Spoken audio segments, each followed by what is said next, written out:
There is something gripping to Walker about a town in decline. As he drives down the streets of his youth, he feels as if he were looking at faded and brittle photographs of a place lost to time. The gap between what exists and what once was creates a sensation of yearning that feels nearly like love. The old residential section of town with its stripped and weathered homes and the buckled remnants of what were once tree-lined sidewalks is like a dead star, history and time lost in its collapse.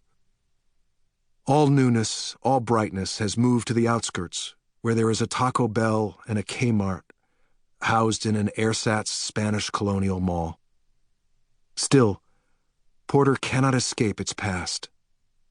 It is surrounded by the fields of California's Central Valley, which are as old as Walker's family, who have owned them for 130 years, as old as the Yokut tribes who roamed them long before that, paying spiritual tribute to a land that sustained them, which is all Walker's ancestors ever wanted from this place to begin with, the assurance of a future. Walker drives past his old high school. A marquee posts the results of the state proficiency exams, which are apparently good enough to merit 4 exclamation points. He passes the football field, its green dulled and yellowed by the late summer sun. He remembers his string of desultory athletic failures, the dropped relay baton, the single basket scored after the final buzzer, high school shames he buried with a biting and sarcastic intelligence, and a studied apathy that enraged his father. Walker makes a point of telling his children all his foundational stories, no matter how humiliating.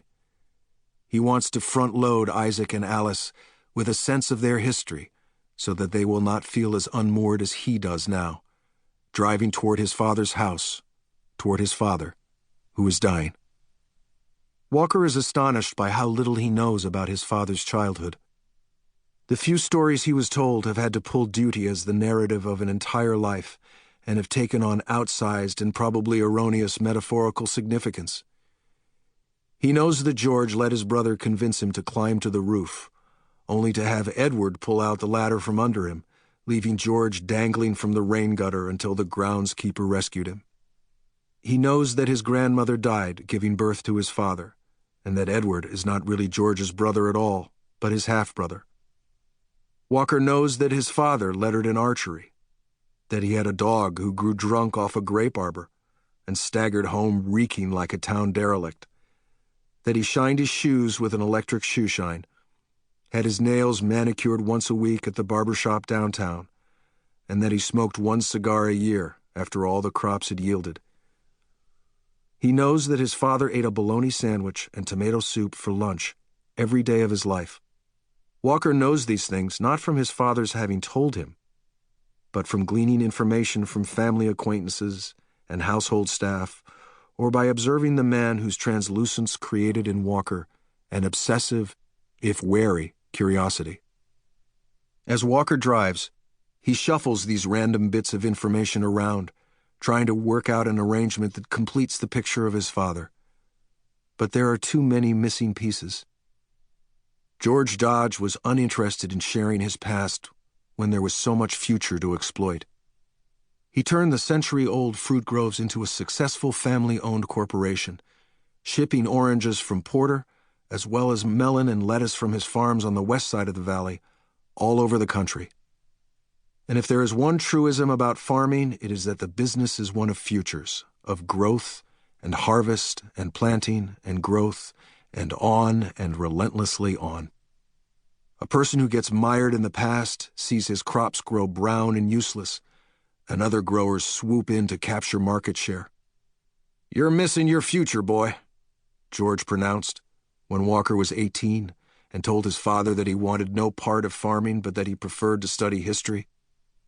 "History," George said, his mouth twisting into an expression of disbelief. "Understanding the mistakes of the past, so we don't repeat them," Walker answered in a tone that 23 years later he cringes to recall. Such arrogance. A right of youth, he supposes, a necessity. How else is it possible to face the terrifying void of your unformed self, except by claiming absolute intelligence. History will get you nowhere, George said. Well, it has gotten him somewhere, Walker thinks. He is a social historian. He teaches university classes during the school year and takes the summer months to perform his field research in towns just like Porter, where he is continually drawn to the buried and forgotten stories, to the molecules of the past that are overlooked by most traditional academics. He trolls through newspaper morgues and attics filled with dusty and forgotten photo albums. He studies the ephemera, the grocery lists and obscure diaries, the death notices and high school honor rolls, looking for the clues hidden within these random pieces of information that might tell how history actually happened to people. He leaves it to others to interpret treaties and battles. Walker wants to know what people wore, how they dried their clothes, what they served at their weddings, how they buried their dead. He needs to answer these small, seemingly insignificant questions in order to answer the larger ones. How did the unusual uptick in suicides in a rural Midwestern town give the lie to the romantic notions of pastoral bliss touted during the Industrial Revolution, when cities were soot-filled and disease-ridden factories of human attrition? Walker spent 3 years traveling to a town in Minnesota to answer that question. At his best, his work achieves a psychological portrait of a place and a time. At his worst, well, his work has been accused of being beside the point and subjective. History will get you nowhere.